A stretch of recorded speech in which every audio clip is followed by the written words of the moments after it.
When the currency collapses, your credit card is just a piece of useless plastic. You can't eat gold, and you certainly can't shoot Bitcoin.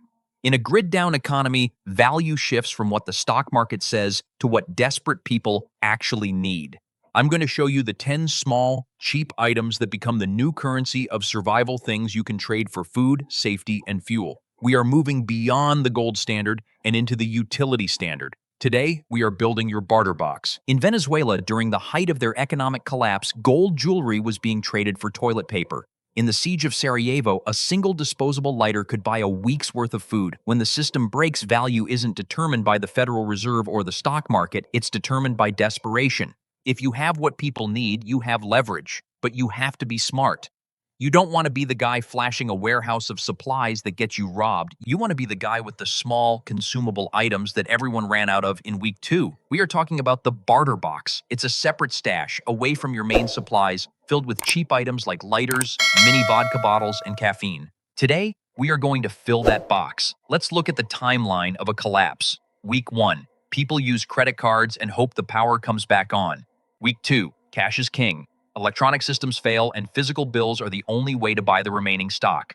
Week 4, cash is trash. When there is no food on the shelves, a stack of $100 bills is just fire starter. In this environment, we return to the oldest economic system in history, barter. But unlike ancient times, we aren't trading goats for grain, we are trading relief. People will trade their wealth for 3 things: hygiene, comfort, and vice. If you can provide those, you can acquire anything.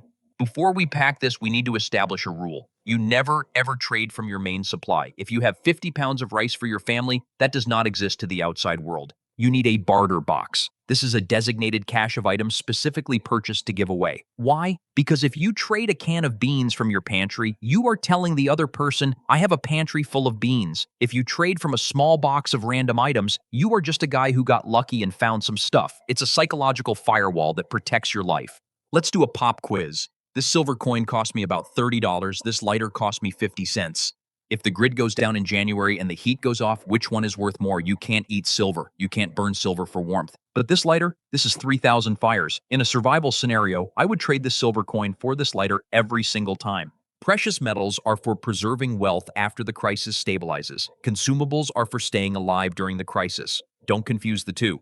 Let's talk about vices. When the world is stressful, people want to escape. Alcohol is the #1 escape mechanism. But do not stockpile gallon jugs of cheap vodka for barter. Why? Because you can't make change for a gallon of vodka. If you hand someone a whole bottle, you've lost all your leverage. You want these? 50 ml nip bottles. They are sealed, they are portable, and they are single serving. You can trade 1 for a favor, 2 for a meal, 3 for a ride. Plus, alcohol isn't just for drinking. High-proof vodka is a disinfectant. It cleans wounds when the hydrogen peroxide runs out. It sterilizes needles. It's a painkiller for toothaches. It is the ultimate multi-tool fluid. Have you ever tried to quit coffee cold turkey? The headaches, the irritability, the brain fog? Now imagine having those withdrawals while the world is ending. Caffeine addicts will trade valuable items just to feel normal again. Instant coffee is your best friend here. It stores almost indefinitely. Individual packets are best for trading, but small jars work too. You aren't just selling a beverage, you are selling energy and clarity. When someone has been on guard duty for 12 hours, a cup of hot coffee is worth more than ammunition. I don't smoke. You probably don't smoke. But in a collapse, cigarettes are arguably the most stable currency on the planet. In prisons and war zones, cigarettes act as money. They are uniform, durable, and consumable. Even non-smokers will trade for them because they know other people want them. Think about it. If you have a neighbor who smokes a pack a day and the stores close, how desperate is he going to be on day 4? He will trade you his generator fuel for a pack. Stock cheap brands. It doesn't have to be premium, it just has to be nicotine. This next category is one that 50% of the population ignores, and the other 50% panics about. Feminine hygiene products. During the pandemic, we saw shortages. In a real collapse, these disappear instantly. And unlike coffee, this isn't a luxury, it's a biological necessity. Sanitation prevents infection. If you can provide a month's supply of tampons or pads to a desperate family, you have made a friend for life. Also, pads are excellent sterile dressings for large wounds. They are highly absorbent and individually wrapped. Every barter box needs them. We all laughed during 2020 when people fought over toilet paper. We aren't laughing anymore. Toilet paper represents dignity. When the sewer systems fail and people are digging latrines in the backyard, toilet paper becomes the ultimate luxury. It's bulky, so it's hard to carry to a trade, but it has immense value. If you stock extra, keep it dry. Rodents love to nest in it and moisture ruins it, but in a long-term grid-down scenario, a 4-pack of TP could buy you a significant amount of manual labor or security assistance. We talked about the silver coin versus the lighter. Let's look at the math. A standard Bic lighter provides roughly 3,000 lights. If you buy a 50-pack for $50, you have purchased 150,000 fires. Fire cooks food. Fire boils water to make it safe to drink. Fire keeps you warm. Have you ever tried to start a friction fire? It takes 20 minutes and a lot of sweat. A lighter takes 1 second. When people are freezing, they won't care about your gold. They will care about that instant flame. Lighters are the small change of the apocalypse.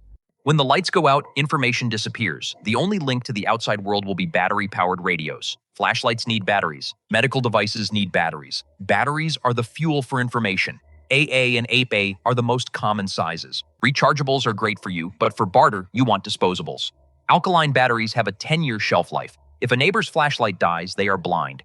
Trading them a 4-pack of batteries restores their sight. That is immense value for a $2 item. Imagine eating plain white rice and boiled squirrel for 3 weeks straight. Palate fatigue is real. It destroys morale. Spices, salt, pepper, hot sauce make terrible food edible. But salt does more. Salt preserves meat. Without refrigeration, salt is the only way to save a deer or a cow from rotting. In history, Roman soldiers were paid in salt. Stockpile bulk salt. It is cheap now, but when the fridge dies, it becomes the primary technology for food preservation. Physical items run out, skills do not. In the Balkan conflicts, mechanics and medics were protected by communities because they were too valuable to lose. But there is a trap here. If you tell everyone you are a doctor, you will have people banging on your door at 3 a.m. demanding you fix their sick child. If you can't save them, you become the enemy. You need to practice strategic incompetence. Do not advertise your skills. If you help someone, say, "I think I remember reading about this once," or "My grandfather taught me a trick." Never claim to be the expert. Be the guy who gets lucky and helps out. It keeps the target off your back.